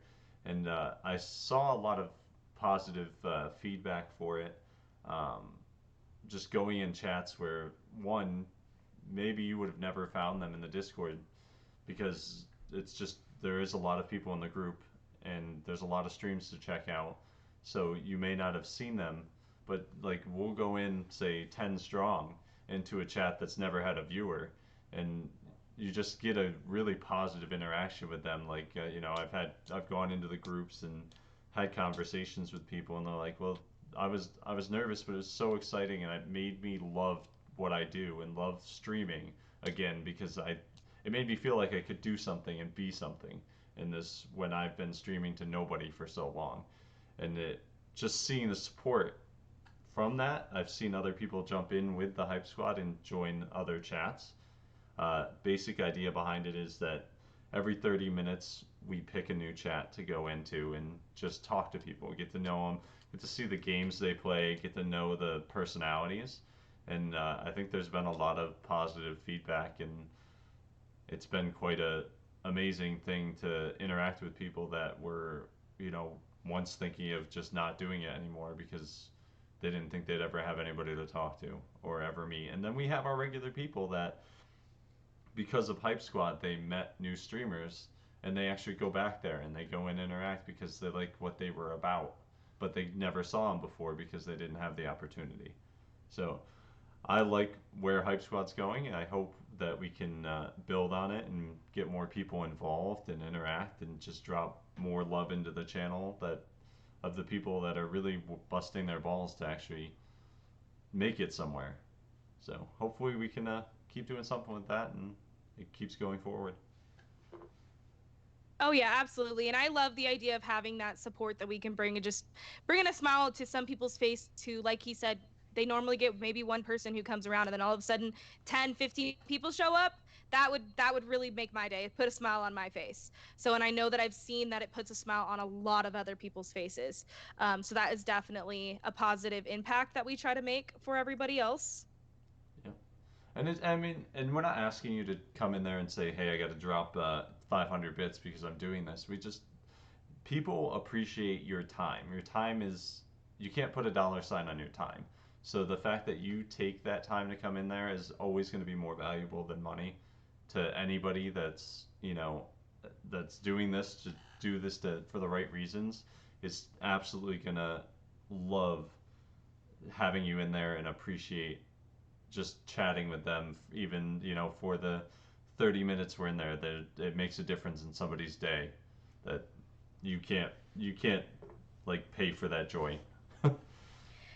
I do want to give a huge shout out to Alpha Rooster, this amazing, beautiful man who just dropped 1,000 biddies in the chat. Thank you so much for those bits. We do really appreciate that, Alpha. Thank you. We do. That's what we like to call the big dick energy, the rooster booster. We appreciate it. Absolutely. Which if we do have everything set up, so we do plan on having more tournaments in the future. Ones that, because we did just recently have a tournament, which the winners of the previous tournament was a 2-man random pick squad. It was a Nerf Tax and Notso who won that random tournament, and it was a monetary gain where they won split a pot of $300. We also had some prize for participation. It was 2 hoodies as well as 2 T-shirts. I know we talked a lot about this tournament, and we plan on having more tournaments in the future. So anything that we do get from the 6-4 is going to go directly to all of those tournaments. So it's going to be going directly into everybody who is participating and people who just want to be a part. It will be going directly into everybody else, and all of the tournaments, updates and upgrades and stuff for the 6-4 itself is what we're going to be using everything for. Yeah, the 6-4 is always community based, and that's how we want to keep it. Anything that comes into the community stays in the community. It's not. We want to give out prizes. We want to get you guys involved and excited about streaming and about being in the community. So anything we can do to help that is always 100% appreciated, because we don't have selfish goals. We want to watch you guys succeed and to have fun doing it. You know what you ought to do? You ought to do the next tournament prize as a 12-pack of Charmin Ultra Soft, and you get like 100 Thieves and Solar and all those guys be like, "Oh, I'm in that tournament for sure." That's priceless right now. Gotta wipe my ass. Second place can be, some hand sanitizer, and then you can have like a parents only tournament for some baby diapers or something, and You gotta get the wipes out there. And you can have a UK tournament that Apex Princess can participate in for buckets of water. Yeah. Buckets. So she could throw buckets at her kids. And if you don't know Apex Princess, she turbocharges everything she does. Yeah. She's like, oh, shut up over there. We'll throw a bucket of water on your fucking head. Oh my gosh. That sounds just like her, actually. Yeah. Fucking water. Yeah. No, she doesn't sound like that. She always gets mad at me. She thinks that she said it earlier. She tried to get me to do my Miss Doubtfire impersonation, but I don't know that I want to do that. Is that how you guys spell it in Britain, Emily? Book it. That's how she says it. That's how I spelled it, because the first time I was playing with her that she did that, I typed it into her. I'm a mod on her channel, so I made a command for book it, and it's like it says, "I'll throw a bucket of water at you." Book it. She's typed it so many times now because of that her spell check thinks that bucket is book it. Buckets. Oh my god, that's great. Oh, it'll be all right, dear. It's all right. Mrs. Doubtfire will take care of you. That is a good Mrs. Doubtfire. Oh, we're gonna throw a bucket of water right on your child. It's gonna be all right, love. I'm here for you. There you go. And there it is. I expect a picture of an ass within an hour. It doesn't have to be yours. I was gonna say, you didn't say it had to be yours. Fuck it, man. God dang it. Rocket likes to make me do voices, so my cockfighter currency on my channel, I have one of the rewards you can purchase is to make me do an accent for the entire next match. And if you're playing battle royales, that's a good bang for your buck, because they're always 15 to 20 minutes. And Rocket came in one night when I was playing Call of Duty and dropped Elmo on my ass. Running around the damn match like, Elmo want to shoot your fucking face. Elmo would like to die, but Elmo will murder a motherfucker. And so I had that, and then I had a video I put out. It's called Storytime with Alpha Rooster, where another guy, while I was doing the voice for Rocket, put out a statement that I read, and it was like he like highlighted his statement. It was like a story, and I read it in the Elmo voice, and I made a video of it. It's on my Twitter somewhere. But anyway, then Emily likes to come, and Emily is Apex Princess. She likes to come along and make me do Miss Doubtfire. So I was running around in an Apex match when I was like, "Oh, don't worry, Puppet. I'm gonna end your worries right now with a shot to the face. It's gonna be okay. I'm gonna do everything I can to make everything okay. And so I had to do Miss Doubtfire for an entire match. I've had to do the Indian guy. I could do all kinds of voices, evoking. One night, somebody made me do Christopher Walken, so I was like, I'm gonna take all your guns and shoot you in the face with the bullets, and then I'm gonna go and drink a beer. So I had to do that one night. I had to do fucking Middle Eastern. I was like, oh, don't be coming at me with that bullshit, okay? I am not trying to get shot in the face today. Oh, no, you don't fuck me. I fuck you. I had to do all that. Oh, my God. Yeah, I get fucking railed all the time for that one. I keep wanting to delete it, but it's like my most popular store item, so yeah. And it's just entertaining. It's pure entertainment. Yeah, people will stick around and just laugh their ass off at me being a fucking ridiculous person. Yeah, that one, the one, I think Billy Ray was the one that had me do the Middle Easterner. And he was like, just do an Indian guy. I was like, oh, thank you for calling Dell's customer service. My name is Carlton. How can I help you? My name is Atmanabad, but that is really bad shit for you to say in America, so you call me Carl. Carl. You definitely have to go by the stream evoking. It's worth the time. Call me Carl, please. Yeah, so I did one night as a Japanese samurai. I was like, oh, I have a diet. I must have put a bullet in my chest. I have a dishonor my family. Oh, I did that. Scotsman. We've had to do that a few times. Oh, get in my belly. I did Dr. Evil. Throw me a freaking bone here. Yeah. Oh my gosh. Yeah. I've done a lot of voices in that stream. It's a Lemony Snicket series of unfortunate events for my throat sometimes.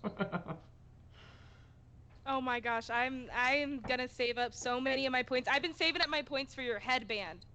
That's what I've been saving my points for. So it's not a headband anymore because I've learned that Twitch will not partner people who have rewards for participation. Okay, so I cannot offer anything of monetary tangible goods in return for the points. Okay, so what it says now is I will advise you on how to create a headband just like the one worn on stream by me, the Alpha Rooster.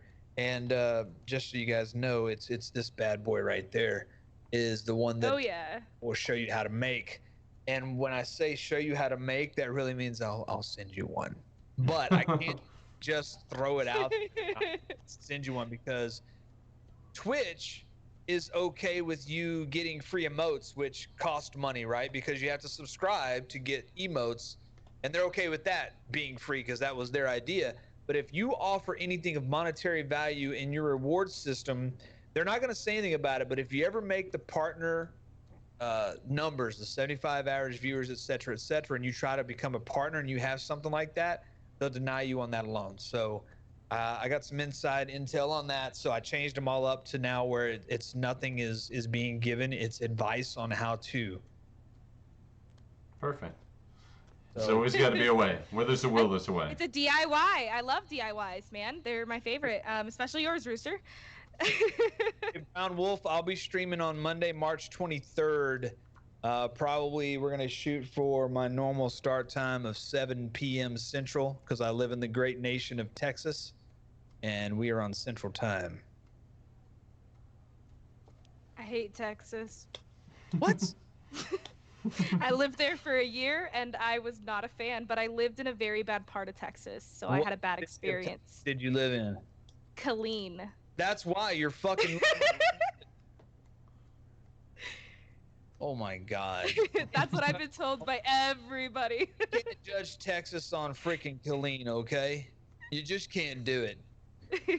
Killeen is a military town first and foremost, so it's automatic. That's why I was there. For any kind of fucking way of life, because military bases ruin fucking life. Towns. Texas is amazing. We got the best barbecue. We got good beer. Oh, I love the food. That is a no-brainer. I loved the food.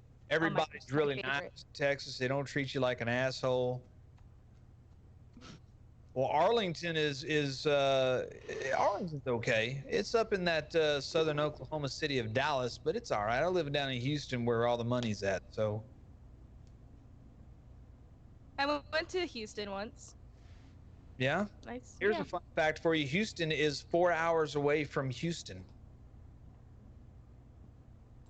What? Let that sink in for a second. That's how long it takes you to cross the metropolitan area of Houston is 4 hours.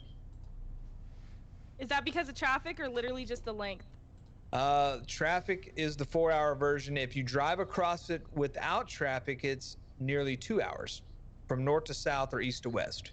Wow. Just so you guys get an idea, Houston is bigger than Rhode Island and Delaware. Wow, that's nuts. That Yeah. is why Texas is the biggest state of the U.S. That's not true. It's Well, true. not just Houston, but I mean they've got a lot of other places. No, it's the biggest state in the contiguous U.S., but Alaska is unfortunately larger than Texas as a landmass. It's true. True. That is true. Everybody forgets about Alaska.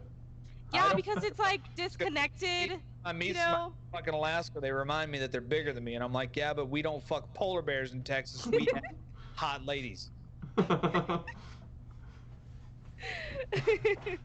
I mean, they might too, but they're always covered up. Yeah, Eskimos and shit. It's like, all right, pull your park up and let's do this quick before my dick sickle fucking thaws. Facts. Yeah. Everything is bigger in Texas. I also am going to start doing some Twitch sings. It was something that was being requested of me before I went on my sabbatical, and apparently people think I can sing, which is an absolute fucking travesty, schmockery. He does it in the show, so you definitely got to tune in for some of the singing in the show. I will sing in the show, but I'm going to start doing some Twitch sings as well, and doing that kind of crazy shit. Basically, I my love shit Twitch was sings. nothing but a fucking block party on the internet, is what it is. It's a block party, BYOB, and we just chill the shit out, man. We do the rooster dance. It's true. The rooster dance is a thing. Appreciate that follow, Hex. Thank you, sir. So one of the next things we do have to move forward to before we get too far into the show is some Q&A from the group. I'm gonna let you guys spitfire some questions in the chat. We do have some questions that were asked previous to the podcast. So if you have any questions, get them into the chat now for any of us, and it can be related to anything. So. And we will definitely try to answer as much as we can. Some of the questions obviously are somewhat funny and some are somewhat serious. So our first one was, what made you all start the 6-4? Also, any future plans on events for the team?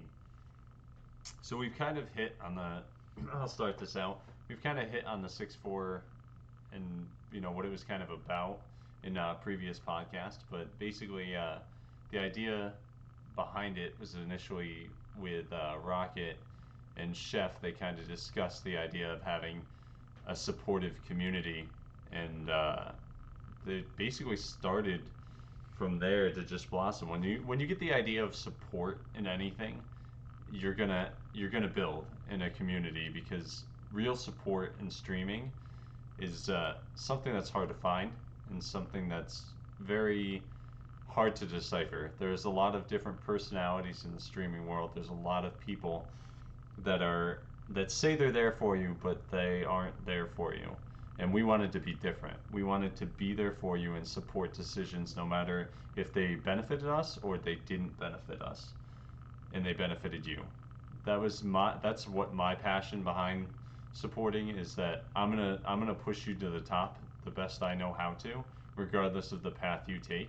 When I say I'm gonna support you, I'm there, and I feel like the founders and the group we have the same passion and the same desire to support and be there for the people in the community and expect nothing back. And push you too off the edge of the cliff. Yeah, well, that's what Outlaw will do. And Go ahead, Debbie. You can comment on that. With Outlaw's question there, he said next game/movie night. The next game night we will have is Friday, March 20th of 2020, which is this Friday. It will be with Rocket. We'll be hosting it, and it will be Destiny 2. So if you have Destiny 2 on your PlayStation and you want to have a little bit of fun, hit and Rocket up. He will be hosting it that night, and he will be just having as much fun with that game as possible. I know he's a nerd for that game, so he will hopefully not steal your loot there. So I would definitely check it out this Friday. It'd be really fun. Hmm. Yeah, and we've had movie nights in the past. The first one went over well. I know we ended up canceling the last one because of people being busy and stuff going on. I don't think it went over well. Of course, now that everybody's quarantined in their house, it might be a good thing. You guys didn't watch Spencer Confidential? I think that night got canceled because of people showing up. I ended up watching that movie on my own a couple days ago, and it was pretty decent. So yeah, I know. At one point, I think it was Rocket and Chaos that were in there, so it didn't go forward because people. 3 jumping jacks. Huh.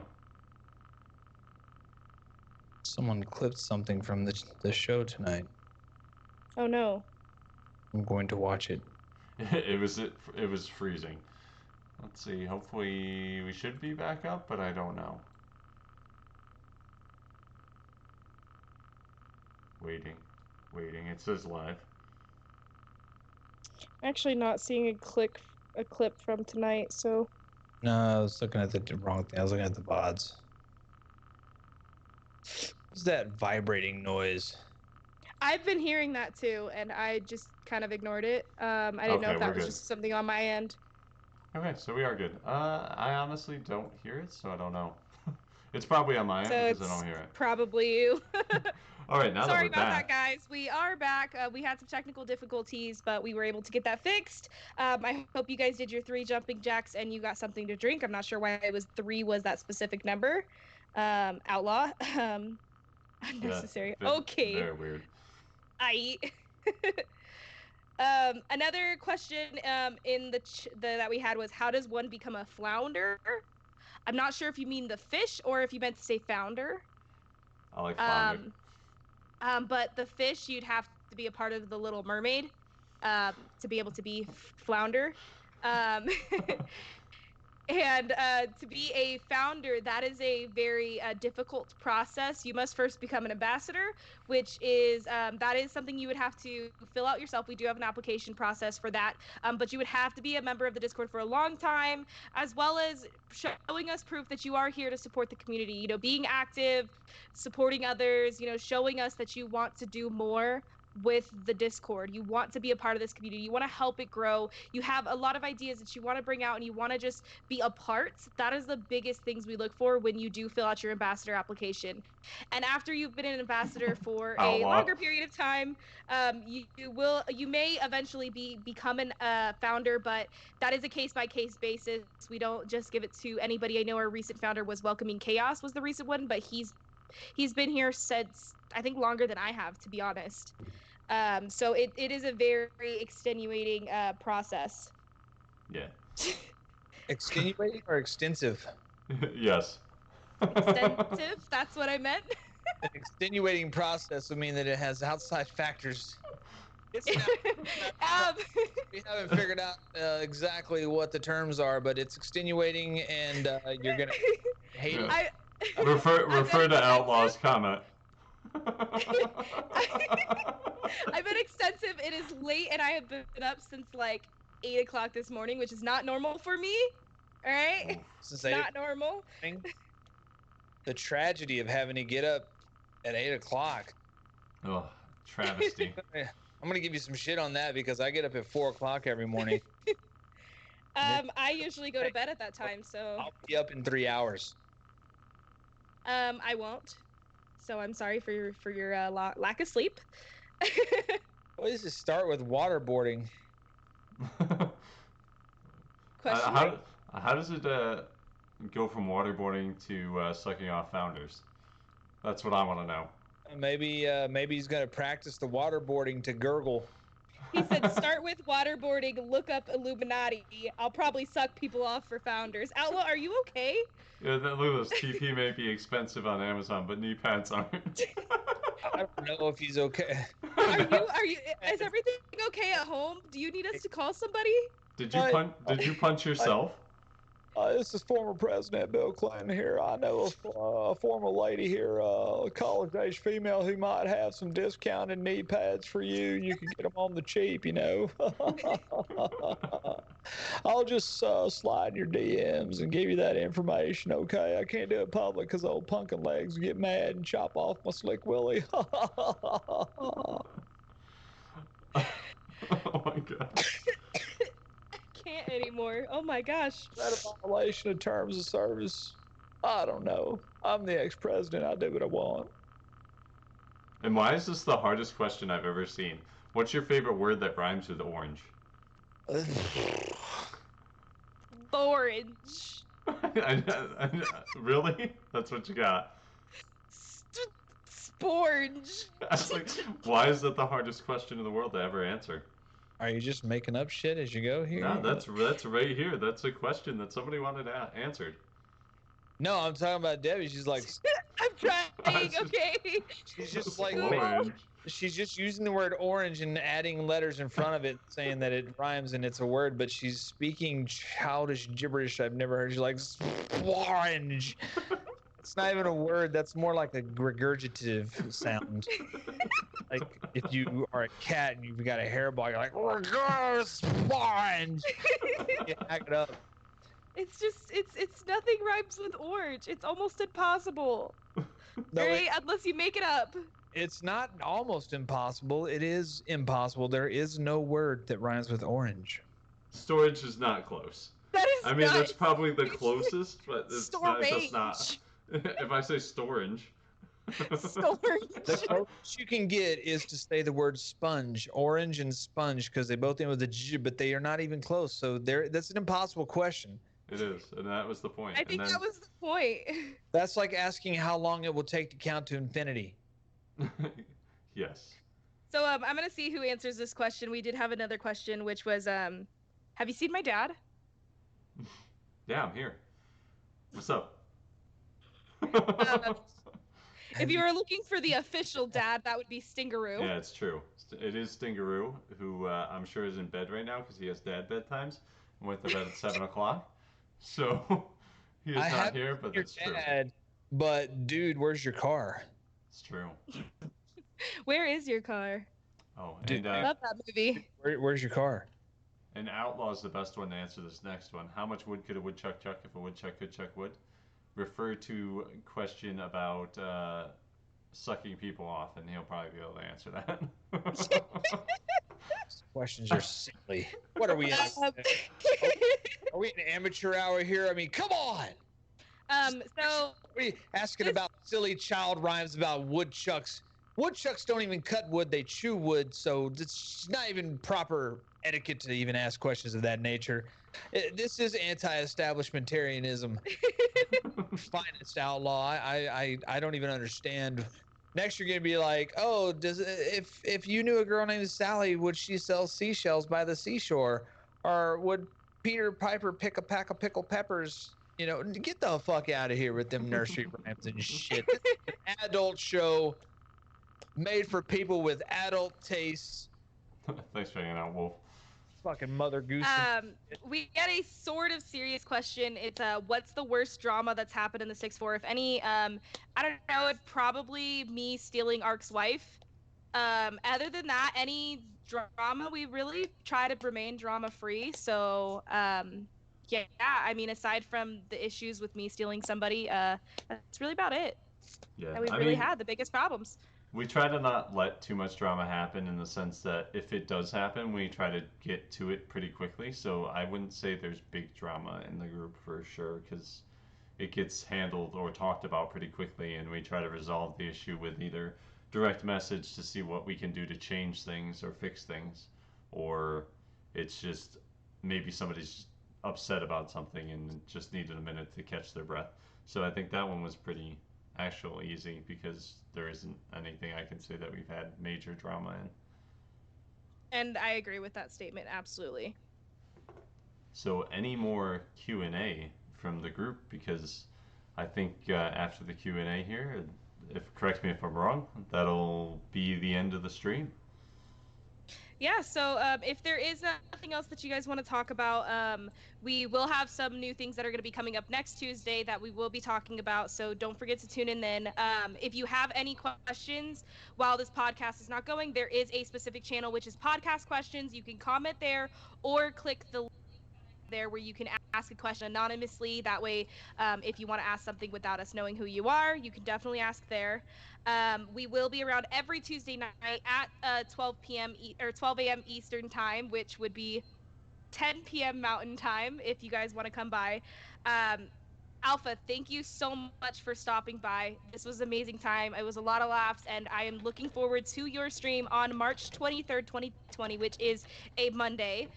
Everybody else, go give him a follow. Go, show him some love because he is coming back from his amazing vacation that he had, and we are so excited to see you come by. Thank you again for stopping by and bringing us such amazing entertainment. And was there anything else you'd like to say, Alpha, before you go?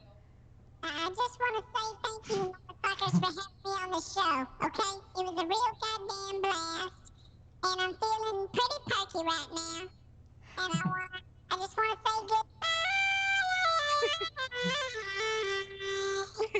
And that's the preview of Twitch Sings right there. Yeah. And we will see you guys all next week on Tuesday night. Yeah. So have a wonderful night, guys, and thank you for stopping by. And now the most important question that needs to be answered is, who do we want to raid?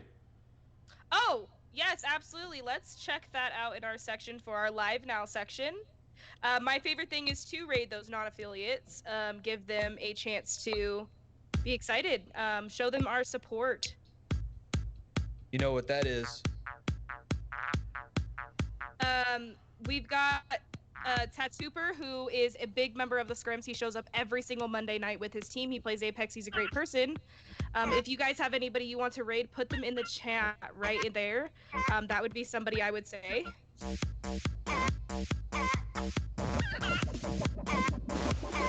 How can you not dance to this?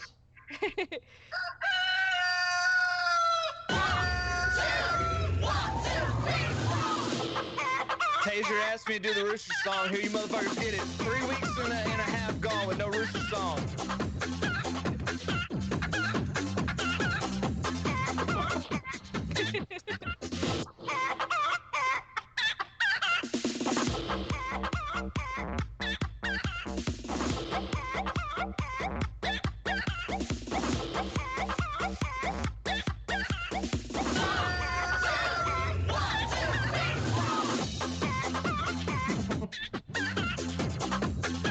Y'all ain't dancing, motherfuckers. Come on.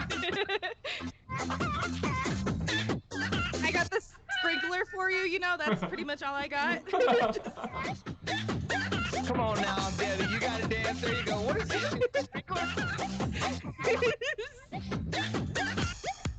Dropping a sprinkler. Debbie's like, walk like an Egyptian. Dude, it's the Vogue, actually. Yeah. Boy time, ready? Fist bump. Come on. Oh, Boy. Break out the Dave Chappelle. Dave Chappelle. Rat pump? There's your Rooster song. You motherfuckers can go to sleep now. Talent has been poured upon you in copious amounts. If you're not fucking hyped up right now, then you probably should go drink some Berserk. Watch this whole fucking video over again. And get your shit checked at the doctor. You've got the coronavirus. All right, everybody, let's get that I think hype it just froze continued again. on to Tatooper. How dare you freeze? Let's get that hype over not to sure. I think he Tatooper and just show him froze. some Yeah, love. he just lagged out. Caesar. Yes. We're Oh, going he for got the raid going, so that works. I don't All right, thank see you it guys. going. We are ending now.